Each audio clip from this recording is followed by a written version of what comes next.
responsables du registre médiatisent l'affaire.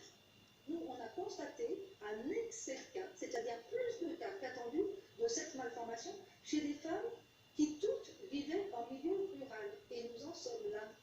Après avoir minimisé l'alerte, mettant même en doute la rigueur du registre, quelques jours plus tard, l'agence de santé publique ouvre une enquête, cette fois sur tout le département.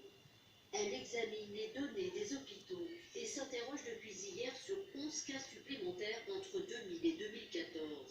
Impossible pour le moment de savoir s'il s'agit de la même maladie.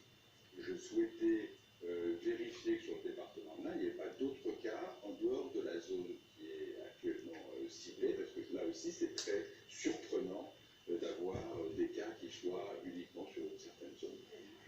Annoncé ce matin par la ministre de la Santé Agnès Buzyn, une étude va être lancée sur l'ensemble du territoire. Pas simple en l'absence de registre national. Les premiers résultats sont attendus fin janvier. Dans l'actualité sociale, l'usine de la société Ascoval est-elle en passe d'être sauvée? En tout cas, l'offre du repreneur est jugée solide par le gouvernement. Une réunion était organisée ce matin à Bercy. Comment les 200 salariés ont-ils accueilli la nouvelle dans le Nord? Réponse avec Marine Brossard, Chloé Berthaud et Olivier Crestin. Les salariés de l'acierie de Saint-Saul viennent de l'apprendre. Le projet de reprise de leur usine par Altifort est jugé crédible par le gouvernement. Mais loin d'être euphorique, les employés restent sur leur garde. Je pense que c'est une bataille de gagner, après il faut voir la suite. Pour nous, on n'a pas plus de réponses qu'hier et avant-hier. Mais la guerre n'est pas terminée, il ne faut pas oublier qu'il manque encore de l'argent pour Altifort. Ça fait déjà 4 ans qu'on est ballotté à droite à gauche. Réunion cruciale ce matin à Bercy. Les dirigeants de l'entreprise, le potentiel repreneur et les élus locaux convoqués par le ministre de l'économie pour discuter de la viabilité du site. Ascoval bénéficie d'un nouveau sursis. Le gouvernement se donne 1 mois pour trancher définitivement, mais se dit confiant.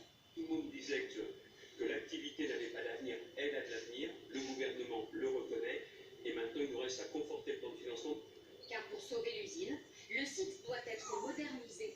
Il faut trouver 200 millions d'euros. L'État s'engage à mettre sur la table 1 euro pour chaque euro investi par les acteurs privés, mais encore faut-il les trouver. Le président de la République va venir dans quelques jours dans notre région.